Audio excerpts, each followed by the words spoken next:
Un paradis pour les vieilles voitures, tout simplement. Philippe Réglet pour la rubrique consacrée aux beaux objets.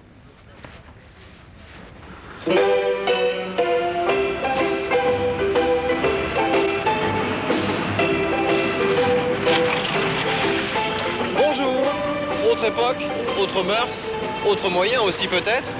Je vous invite à me suivre ce matin dans la caverne d'Ali Baba du monde de l'automobile. Venez vous asseoir à côté de moi. Allez, on y va.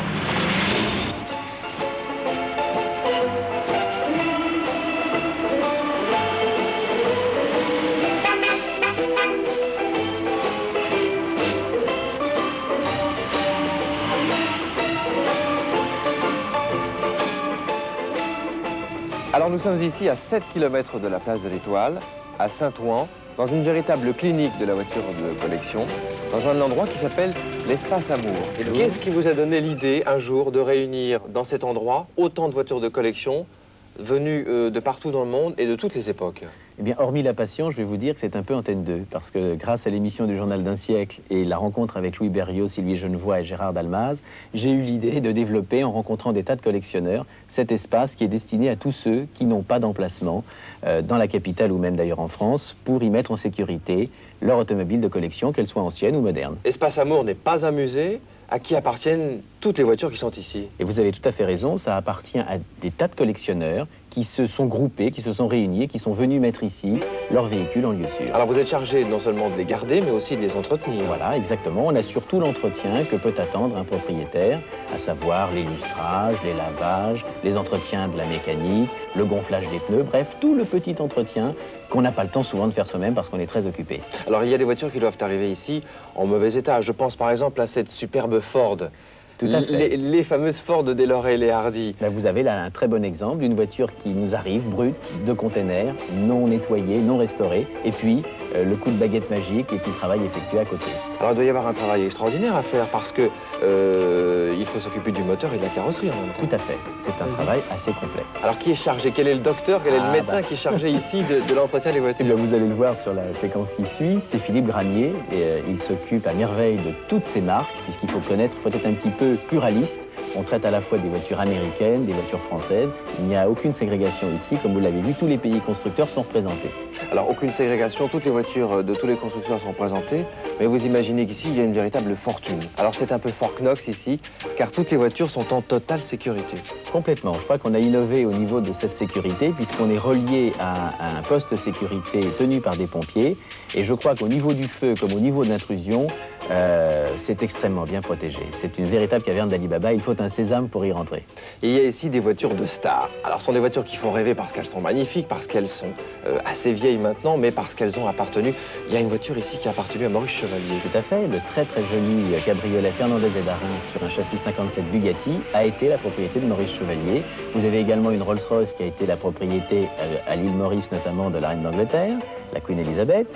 Vous avez également la très belle Rolls-Royce qui est à côté de nous, qui a été en première main celle de la baronne en pin. Mais il y a également des voitures qui n'ont pas ces pédigrés, mais qui sont de toute façon très belles, comme cette Packard d'Hollywood, symbole du cinéma américain qu'on a vu dans tous les films d'avant-guerre. Alors, les voitures qui sont ici, elles appartiennent à des collectionneurs, mais le propre du collectionneur, c'est d'aimer son objet, certes, mais c'est aussi d'échanger, d'évoluer dans sa passion. Tout à fait. Alors, est-ce qu'ici, les voitures sont à vendre? Bien, ici, c'est un lieu de rencontre. Vous l'avez peut-être vu, il y a des posters un petit peu partout. Les artistes viennent exposer. Je pense à Jacques Thomas, je pense à Roch Dias, qui sont des illustrateurs connus de l'automobile ancienne. Mais également, les gens qui collectionnent les voitures aiment bien parfois changer. C'est une muse, une voiture de collection. Donc, parfois, on s'échange sa muse et puis finalement, on commerce, mais un peu malgré soi. Oui, alors c'est une muse, mais c'est aussi une danseuse, une voiture de collection. Ça doit coûter très cher à l'entretien. Écoutez, il y en a pour toutes les bourses. C'est effectivement une danseuse avec peut-être la différence près, c'est que plus elle vieillit, plus elle prend de la valeur. Ces voitures participent-elles à des rallyes, à des compétitions, à des grands salons? Pratiquement toutes. Ici, toutes les véhicules, toutes les voitures, quelle que soit la marque, roulent, fonctionnent très bien, participent à des rallyes. Vous savez que nous sommes en ce moment à Rétromobile. Oui, bien sûr. C'est la fête de l'automobile ancienne. Marc Nicolosi est le grand prêtre de cette manifestation. Et il y a déjà, je crois, plus de 100 000 personnes qui sont venues nous rendre visite. J'espère qu'on en attendra encore beaucoup ce week-end. Il faut le souhaiter parce que finalement, l'automobile ancienne, c'est un peu toute l'histoire de la France. Vous avez ici des Ferrari, alors Ferrari assez récentes, mais aussi Ferrari qui commencent à dater un petit peu. Ah ben bien sûr, Ferrari, je crois que depuis que la mort d'Enzo Ferrari vient hélas de se produire, il y a eu un boom sur cette marque et je pense que Ferrari est en train de devenir ce qu'était Bugatti. Autrefois, quelqu'un qui voulait une belle voiture s'adressait pratiquement à un couturier. Le fabricant automobile, c'était un couturier. Les choses ont évolué. Je pense là à la fameuse Delahaye Chapman. Chaperon, Chaperon, d'Henri pardon. Chaperon, oui, tout à fait. Eh bien, c'est vrai qu'aujourd'hui, un véhicule, vous l'achetez avec sa carrosserie d'usine. Or, avant la guerre, lorsqu'on achetait un châssis, on allait le faire habiller par un carrossier, par un maître carrossier. Et on le faisait habiller en fonction de ses desiderata. Ce qui fait que toutes ces voitures sont originales, vous l'avez vu, il n'y a pas deux caisses semblables. Alors voilà, merci Renan. Vous savez où vous adresser si vous avez une voiture de collection, si vous souhaitez que cette voiture continue à vivre. Et puis Thierry, un bon conseil, ne laisse pas pourrir ta vieille voiture, tu sais maintenant où la faire atterrir.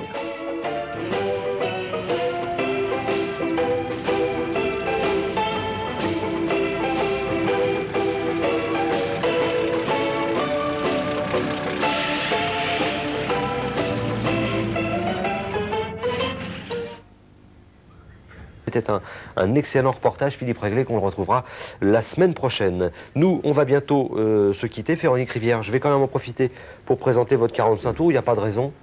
Hein? Voilà. Oui, Georges, c'est gentil. ce qu'on a écouté tout à l'heure.